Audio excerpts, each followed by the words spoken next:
Hey guys, welcome to Sports Stories. Let's talk about The Flash. Season 3, Episode 3 premiered Tuesday, and I'm about to tell you how I feel about it. Off the bat, I feel this episode was pretty solid. We're still shaping the course of the season. We get introduced to more metahumans that Dr. Alchemy has brought onto this new timeline. But let's start off at the start of this episode with Barry and Iris going on a date that doesn't go so well. But really that doesn't matter, so how about we just skip through all that. So basically Jessie comes back with Harry.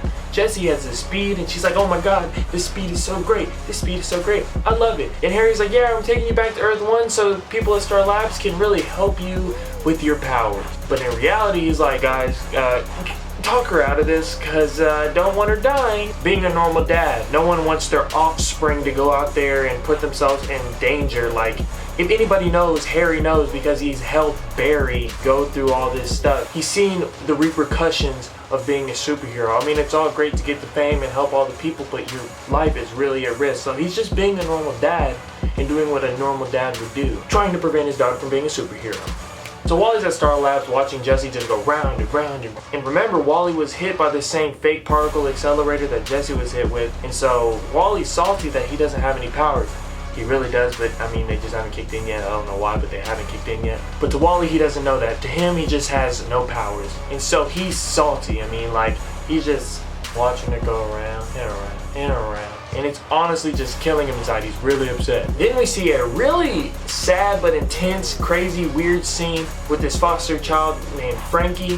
Her dad comes home from work. He seems drunk, he's intoxicated, and he's yelling, being abusive verbally to Frankie and his wife. And so when he's yelling in Frankie's ear, Frankie just snaps. A light pole comes through the house and hits Frankie's stepdad, and it's like, what just happened? Then we come to find out that Frankie is a metahuman, that her power is like she has a split personality. I wouldn't call it really a power, I'd call it a curse. And this comes from obviously Dr. Alchemy, who chose this person in this timeline to have these powers in this timeline to give them back the powers they had in that timeline. And so she has a split personality, and whenever that voice just takes over, she just can't control it. She blacks out. Back to Wally being salty, Joe's also trying to say, Wally, just give up the power thing. I mean, I don't want you to have powers. Because obviously he knows the repercussions of what could happen. I mean, it's just parents doing what parents do, is trying to keep their kids safe. So that's where Joe and Harry kind of have like a connection right there. I mean, the father thing, Okay, let me stop. Let me tell you how much I don't like this new thing they're trying to start. The not, something, not. I mean, I'm not a fan. Like, we killed that a little bit. I mean, I see what you're trying to do, but I don't like it. I don't like it at all.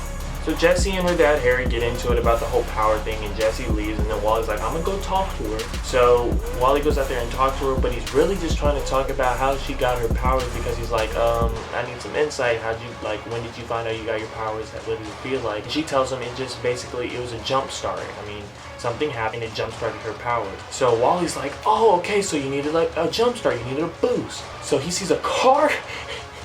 He sees a car coming by, and he's like, okay, I'm gonna go jumpstart my powers, and runs in front of the car. And Jessie's like, what were you thinking? That she saves him, obviously. You can't do what he stopped. Like, to me, I was just like, Wally, come on, bro. Like, you're that desperate for your powers. I mean, so basically that's really all that stood out to me in that episode. One thing I really did like is whenever Iris was trapped in a building, they have trackers now, because, in the other 2 seasons, they got kidnapped so much. Why didn't they put trackers? I mean, it's a really good job by the writers, kind of poking fun at the past seasons of, like, the whole thing, like, they're getting kidnapped so much, and you're at Star Lab, they couldn't think of trackers. I mean, you remember in the previous episode whenever I said I freaked out whenever Caitlin brought her hand up and it was all Killer Frost? I kind of had that same feeling whenever Harry was accepting of Jessie's powers and she said, run, Jessie, run. I was like, oh my god. It was great. So another solid episode of season 3. I haven't really had a bad episode yet. I haven't really had an episode. Every episode's been a little above average or really good. Flash, I'm loving it. Can't wait to see what's left. This is Sports Stories. Tell me what you thought about this season so far in the comments below. I'll see you guys later. Yeah. That one wasn't as good.